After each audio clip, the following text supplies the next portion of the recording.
বউ, ও বউ, কোথায় গেলে তুমি? তাড়াতাড়ি এদিকে এসো, আমি কাজে বের হব। বাবা, তুমি কাজে যাচ্ছ বাবা? হ্যাঁ মা, কাজে যাচ্ছি। কেন মা, তোর কিছু লাগবে? অনেক দিন হলো মাছ খাই না বাবা। আজ একটা বড় মাছ আনবে, আমরা রাতে পেট পুড়ে মাছ ভাত খাবো। মেয়ে রূপার এমন আবদার শুনে চাঁদের মনটা বড্ড খারাপ হয়ে গেল। এমনিতেই এদিকে কাজের বড় অভাব, এদিকটা গ্রামের শেষ সীমানা হওয়ায় কোনো কাজই এখানে খুঁজে পাওয়া যায় না সেভাবে। দুবেলা দুমুঠো ভাত জোটাতেই তাদের হিমশিম খেতে হয়। মেয়ের মুখে এমন আবদার শুনে চাঁদ বেশ কিছুক্ষণ চুপ করে থাকলো, তারপর বলল, ঠিক আছে মা, আমি আজকে তোর জন্য বড় মাছ কিনে আনবো। তোর মা কোথায়? ডাক দে তো, আমি কাজে যাব, আমার দেরি হয়ে যাচ্ছে। এই তো, আমি এখানে। এই নাও তোমার ব্যাগ, কাঁচি কোদাল সবই এর মধ্যে আছে। দাও, আমি কাজে গেলাম বউ। প্রার্থনা করো যেন আজকে অন্তত একটা কাজ জোগাড় করতে পারি। এই বলে চাঁদ বাড়ি থেকে বেরিয়ে গেল। রাস্তা দিয়ে হাঁটছে আর ভাবছে কোথায় গেলে একটা কাজ সে পাবে।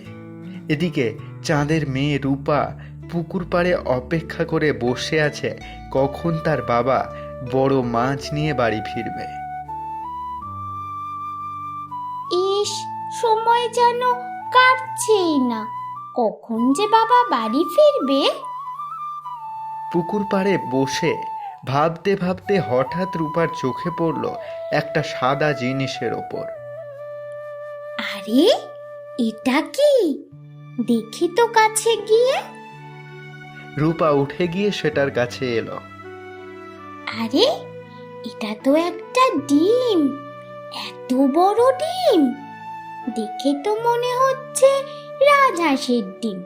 যাই, ডিমটা বাড়ি নিয়ে যাই, মাকে বলবো এই ডিমটা আমাকে ভাজা করে দিতে। রূপা ডিমটা হাতে নিয়ে বাড়ির দিকে রওনা দিল। বাড়ি গিয়ে মাকে ডাক দিল। মা, ও মা, এই দেখো আমি কি পেয়েছি। কি পেয়েছিস? কি ওটা তোর হাতে? ডিম গো মা, এটা রাজহাঁসের ডিম, দেখো কত বড়। এটা রাজহাঁসের ডিম? তোকে কে বলল শুনি? এটা তো অন্য কিছুরও ডিম হতে পারে। সে কি মা, এটা হাঁসের ডিম না হলে তাহলে এটা কিসের ডিম? হয়তো সাপ বা কচ্ছপ। মা, ও মা, এটা যদি কচ্ছপের ডিম হয় তাহলে এটা থেকে আমি বাচ্চা ফুটাবো। এর থেকে বাচ্চা ফুটিয়ে তুই কি করবি? আমি ওই কচ্ছপের ছানাটাকে পুষবো। দেখো বোকামের কাণ্ড, মনে যা আসে তাই বলে ফেলে। কচ্ছপ যদি বড় হয়ে তোকে কামড়ে দেয় তখন কি করবি? ও মা, কি বলছো? কচ্ছপ কি অনেক জোরে কামড় দেয়? হুম, অনেক জোরে কামড় দেয়। তাহলে এটা আমরা ভাজা করে খেয়ে ফেলবো। সে কি, কিসের ডিম সেটা ভালো করে না জেনেই খেয়ে ফেলবি?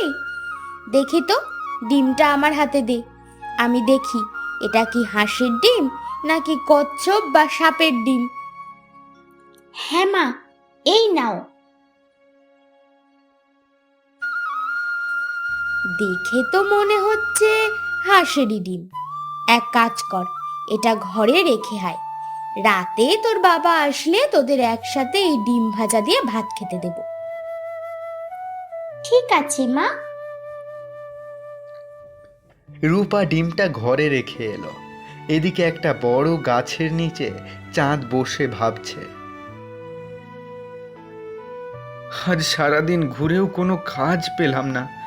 মেয়েটা একটা মাছ খেতে চেয়েছিল, কেমন করে মাছ কিনে নিয়ে যাব আমি? এ কি চাঁদ যে, এখানে বসে কি করছিস এই ভর দুপুর বেলা?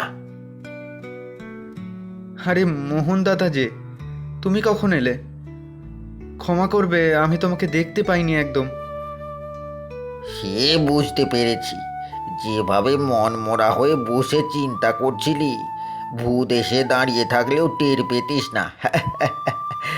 তা বল, কি ভাবছিলিস এত?